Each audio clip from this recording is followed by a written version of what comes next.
अस्सलाम वालेकुम वरहमतुल्लाहि वबरकातुहू। उम्मीद है सब खैरियत से होंगे, ईमान की बेहतरीन हालत में होंगे इंशाअल्लाह। इक़लाब क्या होता है और इक़लाब कब इम्प्लीमेंट होता है, कुरान पाक में ये लफ्ज़ आए यानी ये रूल आए तो उस वक्त किस तरीके से उस लफ्ज़ को पढ़ा जाता है।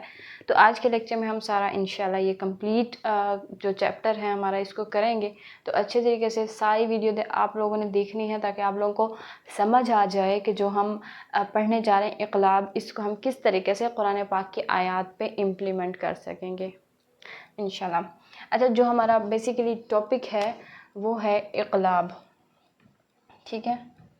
इक़लाब आपको यहाँ भी लिखा हुआ नज़र आ रहा होगा, ये कायदे का पेज है तो इस पे डेफिनेशन भी लिखी हुई है, लेकिन मैं आप लोगों को यहाँ पे समझा देती हूँ। सबसे पहले यहाँ पे लिखा हुआ है इक़लाब नून साकिन या तनवीन के बाद, ठीक है। सबसे पहले क्या लिखा हुआ है, नून साकिन या तनवीन के बाद, ठीक है। नून साकिन या तनवीन। अब हमने सबसे पहले देखना है नून साकिन क्या है, तनवीन क्या है। ये मैं हर लेक्चर में बताती हूँ, लेकिन फिर मैं इसलिए अगेन दोबारा बताती हूँ कि कोई भी अगर यहाँ पे न्यू है जो देख रहा है तो उसको पता चल जाए कि नून साकिन क्या होता है और तनवीन क्या होता है। ये देखें, ये होता है नून साकिन जब नून इस तरह का लिखा हुआ होता है, यानी नून के ऊपर जज्म होती है। ये हरकत कहते हैं जज्म, इसको बोलते हैं, इस सिंबल को जज्म बोलते हैं। जब भी नून के ऊपर जज्म आएगी तो हम कहेंगे नून साकिन है। जज्म को हम सुकून भी कहते हैं, ठीक है। तो नून साकिन है। और तनवीन जो है, ये तनवीन जिसकी बात की गई है, ये तनवीन है, दो ज़बर को बोलते हैं, दो ज़ेर को बोलते हैं, दो पेश को बोलते हैं। अब दो ज़बर, दो ज़ेर, दो पेश किसी भी हर्फ पे आ जाएंगे तो हम ये वाला रूल इम्प्लीमेंट करेंगे, ठीक है। मतलब बा पे आगे है, ता पे आगे है, सीन पे है, कौफ पे है, काफ पे है, किसी भी हर्फ पे आगे है तो ये वाला रूल इम्प्लीमेंट कर जाएगा। बस हमने ये देखना है कि या नून साकिन हो या तनवीन हो। अच्छा, ये इनका रूल क्यों एक जैसा आता है, क्यों हम जब मतलब नून साकिन है या तनवीन है फिर हम बात करते हैं कि यहाँ पे कोई रूल इम्प्लीमेंट होगा। उसकी रीज़न ये है कि नून साकिन को अगर हम पढ़ें, फॉर एग्ज़ाम्पल हमज़ा के साथ मिला के पढ़ते हैं, ये नून साकिन है, ठीक है, और इस पर ज़बर है, तो हम इसको पढ़ेंगे हमज़ा नून ज़बर अन, जैसे उर्दू में लिखा होता है अन, लास्ट पे किसकी आवाज़ आई, नून की। इसी तरीके से जैसे दो ज़बर, दो ज़ेर, दो पेश की साउंड आती है लास्ट पे, वो भी ऐसे आती है। फॉर एग्ज़ाम्पल हम लिखेंगे नून दो ज़बर नन, सॉरी ज़्यादा छोटा लिख दिया। यहाँ पे फॉर एग्ज़ाम्पल हम लिखें नून दो ज़बर नन, अगर हम इसको उर्दू में लिखें तो ऐसे लिखा जाएगा नन। तो इसके भी एंड पे नून की आवाज़ आई है और इसके भी आखिर में नून की आवाज़ आई है। इसको नून तनवीन भी बोलते हैं, यानी नून तनवीन के आखिर में जो ये वाला नून का साउंड प्रोड्यूस होता है इसको नून तनवीन बोलते हैं। इन दोनों के लास्ट पे एक ही आवाज़ आती है, इट्स मीन कि नून की आवाज़ आती है, तो इसीलिए इनके रूल एक जैसे होते हैं, सेम रूल इम्प्लीमेंट होंगे जहाँ भी नून साकिन या तनवीन आएगी। अब हमने ये देखना है कि नून साकिन या तनवीन के बाद इट्स मीन कि ये चार चीज़ें हैं हमारे पास। जब भी इन चारों के बाद हर्फ बा आएगा, क्या आएगा, हर्फ बा, हरूफ हिजा में से हर्फ बा आएगा तो नून साकिन या तनवीन को, यानी नून साकिन या तनवीन को मीम से बदल देंगे मीम से, यानी ये जो मीम होता है, खाली मीम लिखा जाता है ऐसे, ठीक है जी, मीम से बदल कर पढ़ेंगे और गुन्ना भी करेंगे, ठीक है। इसको हम बोलते हैं इक़लाब, और गुन्ना के साथ बोलते हैं तो इसीलिए इसका नाम होगा इक़लाब मअल गुन्ना। मा का मतलब होता है साथ, ये अरबी का लफ्ज़ है, इसका मतलब है साथ, यानी गुन्ना के साथ, मअल गुन्ना, गुन्ना के साथ, इक़लाब मअल गुन्ना।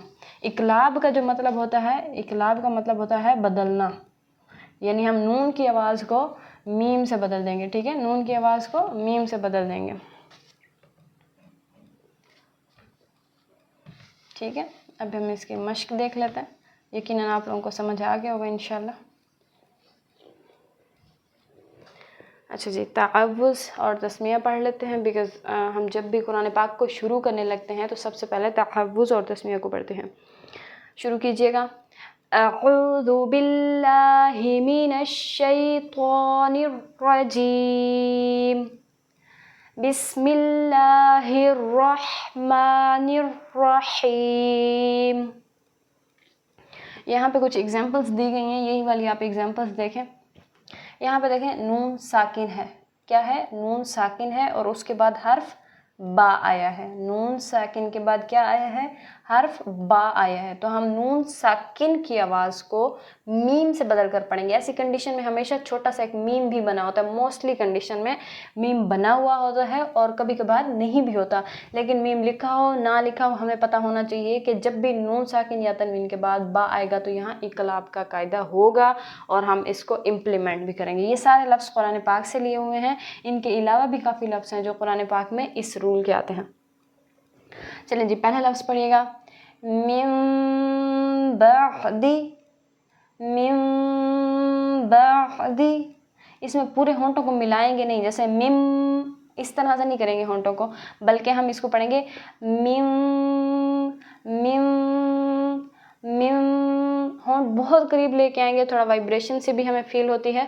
तो इसको अगेन पढ़िएगा, मिम मिम बअदी, मिम बअदी, मिम बअदी, मिम बअद।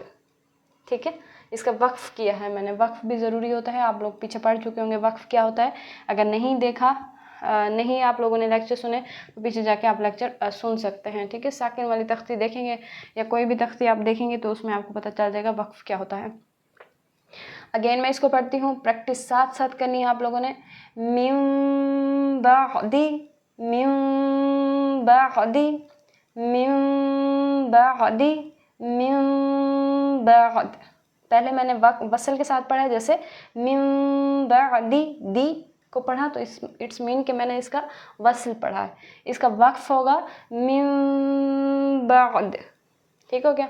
अच्छा, अगला लफ्ज़ देखें, यहाँ पे दो ज़बर की तनवीन है। मैंने आपको यहाँ पे समझाया था दो ज़बर दो ज़ेर दो पेश। अब दो ज़बर की एग्जांपल यहाँ पे है कि दो ज़बर के बाद हर्फ बा आया है। ठीक है, दो ज़बर के बाद हर्फ बा आया है तो यहाँ पे भी इक़लाब का रूल इम्प्लीमेंट हो रहा है, आवाज़ को मीम से बदलेंगे। फॉर एग्जाम्पल दाल दो ज़बर दन। ठीक है, इसको अगर हम उर्दू में लिखेंगे तो ऐसे लिखा जाएगा। इसका मतलब है कि इसके एंड पे नून साकिन की आवाज़ आ रही है, लेकिन हमने क्या करना है, मीम से आवाज़ को बदल देना है। अमदन नहीं पढ़ेंगे बल्कि अमदन बक़ीदन, अमदन बक़ीदा। अगेन पढ़िए, अमदन बक़ीदन, अमदन बक़ीदन, अमदन बक़ीदन, अमदन बक़ीदा। वस्ल भी किया है और वक्फ भी किया है। अमदन बक़ीदन, अमदन बक़ीदा, बक़ीदा। आइन की अदायगी थोड़ा सा अच्छे तरीके से आप लोगों ने करनी है और प्रैक्टिस जितना करेंगे इंशाल्लाह उतना अच्छा हो जाएगा। अच्छा, यहाँ पे हमने नून साकिन की एग्जांपल देखी, यहाँ पे दो ज़बर की देखी, अब दो ज़ेर की आ रही है, यानी दो ज़ेर की तनवीन की एग्जांपल है। हमने पढ़ा था नून साकिन के बाद, दो ज़बर के बाद, दो ज़ेर के बाद अगर हर्फ बा आ जाए तो वहाँ पे इक़लाब माअल गुन्ना होगा, यानी आवाज़ को मीम से बदल कर गुन्ना के साथ पढ़ेंगे और इसको हम पढ़ेंगे किरामिन बररतिन, किरामिन बररह, किरामिन बररतिन, किरामिन बररह। अच्छा, जो लास्ट हमारे पास यहाँ पे लफ्ज़ आ रहा है वो ये है, आइन के ऊपर दो पेश है, यानी दो पेश की तनवीन के बाद बा आया है। अच्छा, हमने ये नहीं देखना कि दो ज़बर आइन के ऊपर है, मीम के ऊपर है, क़ाफ के ऊपर है। हमने ये देखना कि दो पेश है या दो पेश नहीं है, दो ज़ेर है या दो ज़ेर नहीं है, नून साकिन है या नून साकिन नहीं है। ठीक है, ये चीज़ हमने देखनी है। तो यहाँ पे आइन के ऊपर दो पेश है, दो पेश की तनवीन के बाद हर्फ बा आया है तो यहाँ पे इक़लाब माअल गुन्ना का रूल इम्प्लीमेंट किया जाएगा, जिसको हम मीम से बदल कर गुन्ना के साथ पढ़ेंगे। इक़लाब माअल गुन्ना इसको बोलेंगे, जैसे समीउन बसीरुन, समीउन बसीरुन, समीउन समीउन। अच्छा, यहाँ पे ना समीउन उन उन की साउंड नहीं आएगी। ठीक है, यहाँ पे हमने गुन्ना करना है, जैसे समीउन बसीरुन, سمیع بصیر، بصیر، بصیر. یہاں پہ میں نے اس کو کھینچ کے وقف کیا ہے کیونکہ یہ دیکھیں یا مدہ ہے بصیرن میں. ذرا سا میں کھول کے لفظ کو آپ کو بتا دیتی ہوں. یہ اس طرح سے لکھا ہوا ہے، با کے اوپر زبر ہے، صاد کے نیچے زیر ہے، یہاں پہ یا ہے، یا ساکن ہے، اور اس کے بعد را کے اوپر دو پیش ہیں. حالت وقف میں دو پیش ختم ہو جائیں گے. حالت وقف میں کیا ہوگا؟ دو پیش ختم ہو جائیں گے کیونکہ ہم اس کو بولیں گے سمیع بصیر. را ساکن ہوگا، یہ اس کو ہم ختم کر دیں گے تو را ساکن ہو جائے گا. اب را ساکن سے پہلے را کا یہ رول ہے کہ اگر را ساکن ہو اور اس سے پہلے یا ساکن آ جائے، یا ساکن آ جائے تو ایسی را کو باریک پڑھا جاتا ہے. تو ایسی را کو کیا پڑھا جاتا ہے؟ باریک. اور یہاں پہ ایک اور رول ہے، وہ یہ ہے کہ یا مدہ کے بعد یہ جو یا ساکن ہوتی ہے نا، یا ساکن اور اس سے پہلے کسی حرف کے نیچے زیر آ جائے تو اس کو بولتے ہیں یا مدہ. کیا بولتے ہیں؟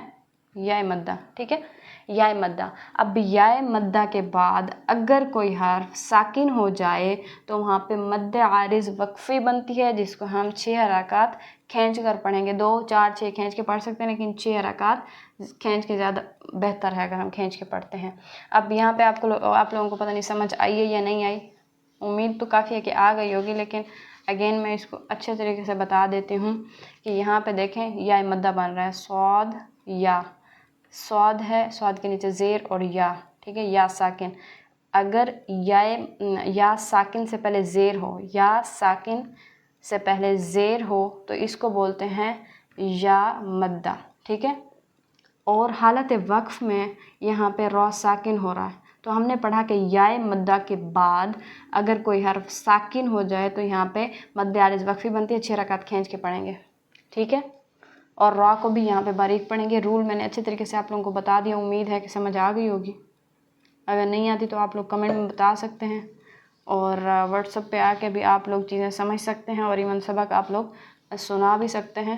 بہت سارے کورسز ہمارے فری میں بھی ہو رہے ہوتے ہیں، تو اگر آپ لوگ واٹس ایپ پہ جوائن کر لیتے ہیں تو آپ کا بڑا فائدہ ہو جائے گا انشاءاللہ.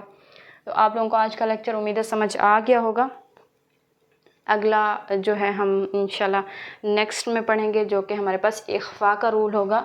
اخفاء کب امپلیمنٹ کیا جاتا ہے، کیسے پڑھا جاتا ہے، تو اس کو ہم انشاءاللہ نیکسٹ لیکچر میں دیکھیں گے. اخفاء. ٹھیک ہے جی، انشاءاللہ ملتے ہیں نیکسٹ لیکچر میں جس میں ہم اخفاء کے بارے میں پڑھیں گے. دعاؤں میں یاد رکھیے گا اور لیکچر کو اچھے طریقے سے سنیں تاکہ بہت اچھے طریقے سے یاد ہو جائے. سبحانک اللہم و بحمدک نشہد ان لا الہ الا استغفرک و اتوب الیک.